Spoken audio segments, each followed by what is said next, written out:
Hi everyone, Lisa Haven here. Well, DARPA, an agency of the United States Department of Defense, has just released a bombshell on the American people in which they are talking about and actually started the process of creating sea creatures that they can genetically modify, kind of a Nephilim style or alien style creature in our ocean that can aid the military against our enemies, against those who are against America, if you will. Now, while that sounds all wonderful from the start, the problem is, could something like that have serious repercussions in our oceans when we take animals and change and modify them in certain ways to benefit the military, if you will? Is this something we should be messing with in the first place? I mean, talk about Franken monster, if you will. These creatures can go in multiple different directions, but they're talking about things as using their senses, using their natural God-given gifts for the benefit of the military and changing it up a little bit so it sends information back to the military. So interesting. I'm gonna love to hear all the comments on this, but you don't have to take my word for it. The first report I want to show you here is from Skywatch TV, and this one is headlined, DARPA wants genetically modified Nephilim sea creatures to spy on enemy ships. Now, the report goes on to detail that the U.S. military wants to enlist fish and other sea life to help it track enemy submarines at sea. The Persistent Aquatic Living Sensors, or also known as PALS program, could also modify existing species to make them better underwater spies, an effort that would face stiff opposition from environmental groups.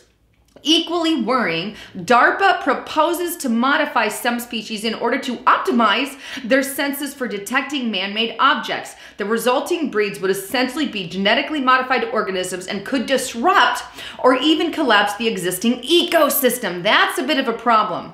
Adams said DARPA would create and test modified species strictly in, quote, contained biosecure facilities. But to actually deploy these modified species, the military would have to release them into the wild where they could drive out, out-eat, or outbreed any unmodified species. That's a bit terrifying.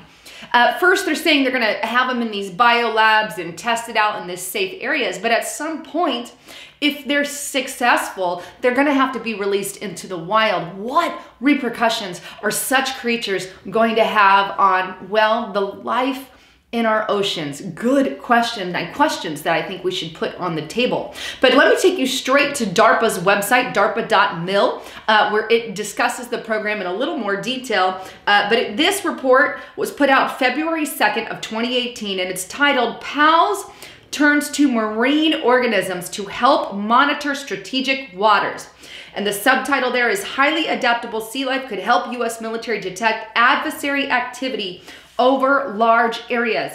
Now, that report goes on to detail that the Persistent Aquatic Living Sensors, or PALS program, is led by Lori Adornato, who will study natural and modified organisms to determine which ones could best support the sensor systems that detect the movement in manned and unmanned underwater vehicles. PALS will investigate marine organism responses to the presence of such vehicles and characterize the resulting signals or behaviors so they can be captured, interrupted, and relayed by a network of hardware devices. Now, according to the project manager there, she says, and I'm quoting, if we can tap into the innate sensing capabilities of living organisms that are ubiquitous in the ocean, we can extend our ability to track adversary activity and do so discreetly on a persistent basis and with enough precision to characterize the size and type of adversary vehicles.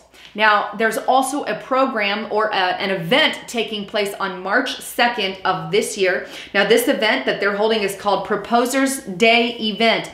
And in that event, which is tomorrow, actually March 2nd, they're going to talk about everything in detail on this particular program.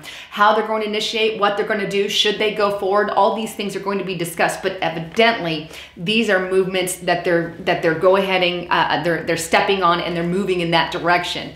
Interesting. Now, we all know that technology is a part of our future. It's been helping us and hurting us on all sides. And I'd love to see what you think of these Nephilim Frankenfish that are going to be helping our military. Is this a good thing? Is this a bad thing? Should we be worried? Well, I'm going to err on the side, yeah, we should be a little worried. When you start modifying the DNA of creatures, so many things can happen. And yes, while they're in the biolabs at first, and yes, they do have good benefits such as helping the military and detecting our enemies. And then the question that has to be asked is, what if other countries start to do that? Good question, and questions that I think need to arise on the table. Anyhow, wanted to leave that open to all of you guys. With that, please don't forget to check out my partner at noblegoldinvestments.com.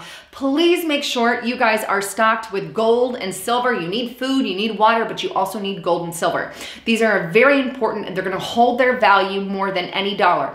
And one of the biggest fears of the elite, by the way, those who are moving and packing to New Zealand, what's their biggest fear of why they move? What's on top of the list? Is it war? Is it famine? Is it nuclear war? What made the top? Economy. Economy is the #1 fear of why a lot of the elite, a lot of the rich and powerful, if you will, are leaving the country and moving to New Zealand and getting bunkers. So just something to think about there, but make sure you have gold and silver on hand, and I use Noble Gold Investments, so check them out as well. Anyhow, thanks again for tuning into my channel. Please don't forget to subscribe. Also subscribe to my newsletter on lisahaven.news. I've got a newsletter there on my website, so if YouTube takes this down or anything else, eventually we've got an alternative. Well, anyhow, thanks again for tuning in. I'm Lisa Haven, signing out.